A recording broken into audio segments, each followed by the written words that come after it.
To this video mga idol, ito nagkabit kami ng connection ng motor at may kasamang gearbox nito dahil nag-request nga yung mechanical na i-testing muna bago ikabit ito sa makina.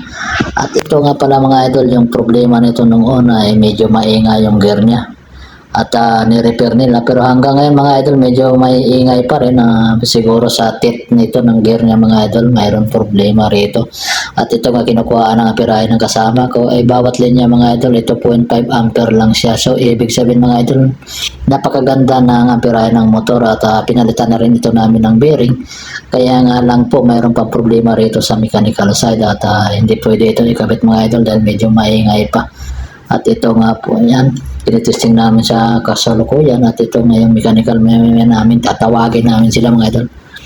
At para makita nila yung sa site nila at ito nga kasi maingay. At ito nga pala mga idol, naka-star connection tayo rito. Kung makikita nyo dyan at ito nga yung motor gumagana mga idol. Oh. At ito na nga yung dalawang mechanical at binibidyohan rin po nila at para maipaalam nila sa amo nila na ganito yung sitwasyon ng motor. Medyo maingay mga idol. Okay, maraming salamat.